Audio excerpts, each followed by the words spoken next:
নমস্কার বন্ধুরা, আপনারা দেখছেন মৌয়ের সাথে রান্নাবান্না। ক্যাটারিং বা পার্টির আয়োজনে, বিয়ের মরশুমে, বাড়িতে কোনো অনুষ্ঠানের আয়োজনে একবার আমার মতন করে এইভাবে চিকেন কোফতা কারি বানিয়ে দেখুন। খুবই সফট কোফতা তৈরি হবে, যা ফেটে যাবে না। খুব টেস্টি খেতে হবে। রেসিপিটি ভালো লাগলে লাইক দিয়ে শেয়ার করে দেবেন। প্রতিদিন আরও নতুন নতুন রেসিপি পাওয়ার জন্য আমার চ্যানেলটি সাবস্ক্রাইব করে রাখুন। 3টে মাঝারি সাইজের পেঁয়াজ নিয়েছি আর খোসা ছাড়িয়ে নিয়েছি। এবার বেরেস্তার জন্য যেভাবে ঝিরিঝিরি করে পেঁয়াজ কেটে নিতে হয়, সেইভাবে কেটে নেব।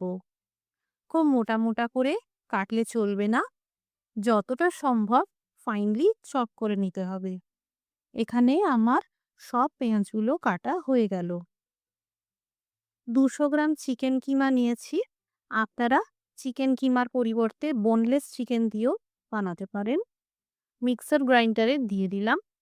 এরই সাথে দিয়ে দিলাম 1 মুঠো কুচানো পেঁয়াজ, 2 চা চামচ মতন আদা আর রসুনের পেস্ট, আধা চামচ গরম মশলার গুঁড়ো, আধা চামচ হলুদ গুঁড়ো, আধা চামচ লঙ্কার গুঁড়ো। 4টে পাউরুটিকে মিক্সার গ্রাইন্ডারে গুঁড়ো করে রেখেছিলাম, দিয়ে দিলাম। পাউরুটি না থাকলে বেসন দিতে পারেন। 2 চামচ তেল দিয়ে দিলাম আর একটা মুরগির ডিম ফাটিয়ে দিয়ে দিলাম। এখানে ডিম দিলে কোফতাগুলো ভাজার সময় ফেটে যাবে না, আর তেল দিলে কোফতা নরম তৈরি হবে। কুচানো ধনেপাতা দিয়ে দিলাম আর বাকি যে পাউরুটির গুঁড়োটা অবশিষ্ট ছিল দিয়ে দিলাম। ভালো করে মেখে নেব। সাধারণত পাউরুটি বা বেসন দিলে কোফতার মিশ্রণে এতটুকু যদি জল থাকে সেটা সোক করে নেবে। মেখে নেওয়ার পর সবশেষে স্বাদ মতন লবণ দিয়ে দিলাম। আবারও ভালো করে মেখে নেব। এখানে নিয়েছি পরিমাণ মতন রিফাইন্ড অয়েল। তেল গরম হয়ে গেলে লো টু মিডিয়াম ফ্লেম করে কোফতাগুলোকে ভেজে নেব। বেশ বাদামি রং করে কোফতা ভেজে নিতে হবে।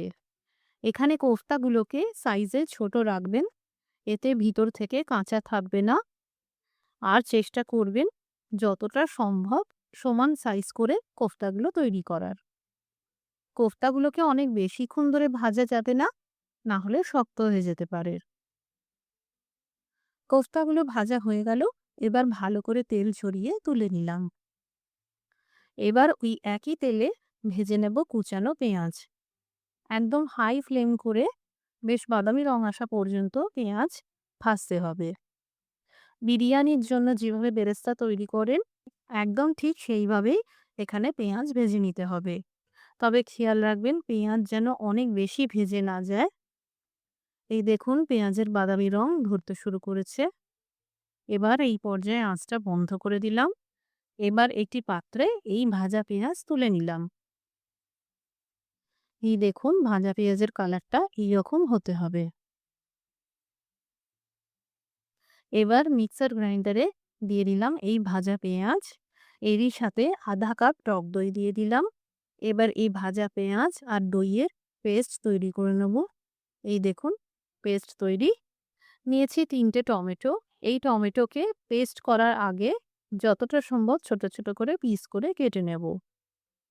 আমার এইভাবে টমেটো কুচিয়ে নিয়ে পেস্ট করতে সুবিধা হয়। টমেটোর পেস্ট করা হয়ে গেল। এবার একটা মশলা তৈরি করে নিতে হবে।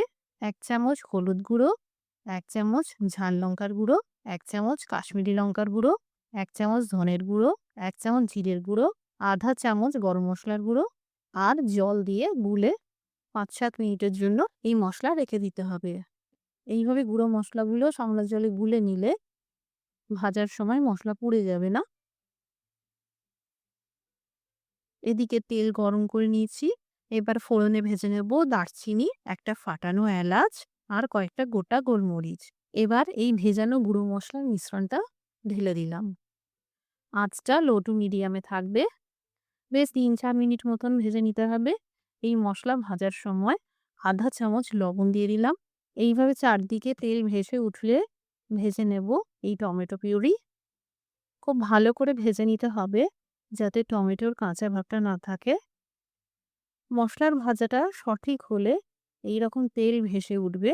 এই পর্যায়ে দিয়ে দিতে হবে আদা আর রসুনের পেস্ট। এখানে ৩ চামচ আদা রসুনের পেস্ট ব্যবহার করা হয়েছে।